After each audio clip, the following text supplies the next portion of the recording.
and we're not just going to do conventional compute in this. I think there's some very interesting new physics that is potentially, that actually I'm confident will work. It's just a question of when. So this is we're really going to push the limit of physics in compute. And we're going to try a bunch of wild and crazy things. Elon Musk just revealed his Terafab to transform both AI and human civilization in several ways, with 2 different chips designed for space plus a moon launch pad.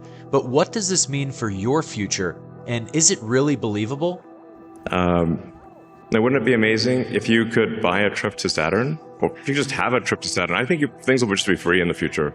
It sounds nuts, but if you've got an AI robotics economy that is anywhere close to 1 million times the size of the current Earth economy, literally any need you possibly want can be met. If you can think of it, you can have it. So I think Ian Banks, in his culture books, has it pretty much right, where there actually isn't money in the future, and there's abundance for everyone. If you can think of it, you can have it. That's it. Which means anyone could have a trip to Saturn. It won't be, just a few people. If you want it, you can have it.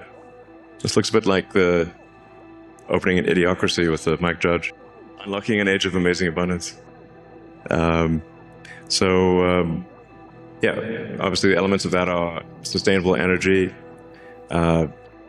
space travel, and AI and robotics that bring amazing abundance to everyone.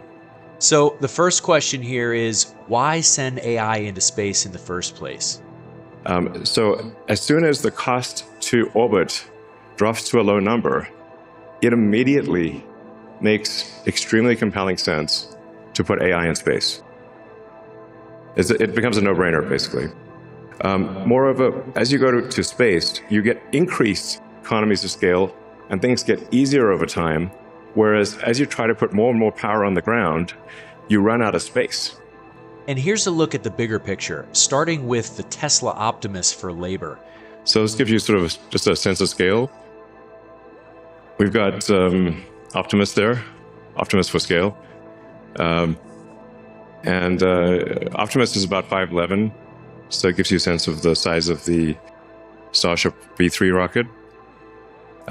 Starship V4 will be much longer, actually. The Starship V4 will make Starship V3 look kind of short.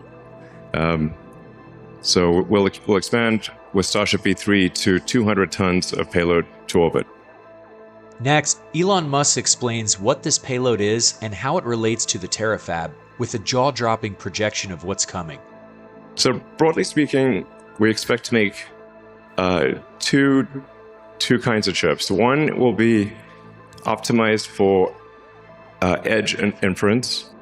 So that'll be used primarily in Optimus and in the cars, but especially in Optimus, because I expect the robots, humanoid robots, to be made 10 to 100 times more than the volume of cars. So, if vehicle production on Earth is about 100 million vehicles a year, and I expect humanoid robot production to be somewhere between 1 billion and 10 billion units a year. And we're starting off with an advanced technology fab here in Austin. So in the advanced technology fab, we will have all of the equipment necessary to make a chip of any kind, logical memory, and we will also have all of the equipment necessary to make the lithography masks. Then, he talks about pushing the envelope of what's possible both in compute and in physics. So in order to get to the terawatt of compute per year, you need about 10 million tons to orbit per year, and at 100 kilowatts per ton. So we're confident this is feasible. Like, no new physics or impossible things are required to get there.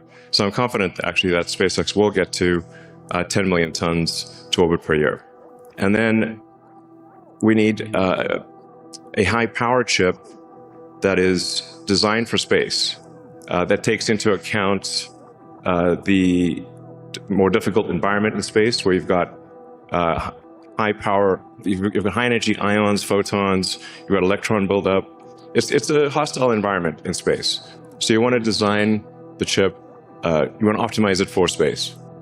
And And you also want to generally run it a little hotter than you would normally run a chip on Earth to minimize the radiator mass. So there are just a bunch of constraints that would you design something differently in space than you would on the ground. And for the space compute, my guess is that is the vast majority of the compute, because you're power constrained on Earth. That's why I think it's probably 100 to 200 gigawatts a year of terrestrial chips, and probably on the order of a terawatt of chips in space.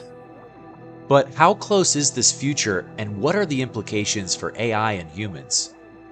So I actually think that the cost of AI and deploying AI in space will drop below the cost of terrestrial AI much sooner than most people expect.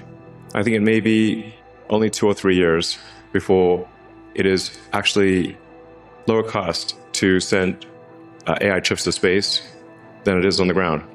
Because in space, you don't need much in the way of batteries because of it's always sunny. And the solar power, you're going to get at least 5 or more times the solar power you get in space versus the ground. And here's where it starts to sound like sci-fi, because this is what some of these billions of humanoids will be employed to build out in space. You know, how do you get to a petawatt is the obvious next question. And you get there by having an electromagnetic mass driver on the moon with robots, with Optimi, and obviously lots of humans. And with that, you can send a petawatt. You can create a petawatt of compute and send that to deep space. Because on the moon has no atmosphere and has 1/6 Earth gravity. So you don't need rockets on the moon. You can literally accelerate it to escape velocity from the surface. And that dramatically drops the cost, once again, of harnessing power and enables you to go 1,000 times bigger than a terawatt. And then, yeah, you expand beyond that to the planets, to the other stars, and create the most exciting possible future that I can imagine.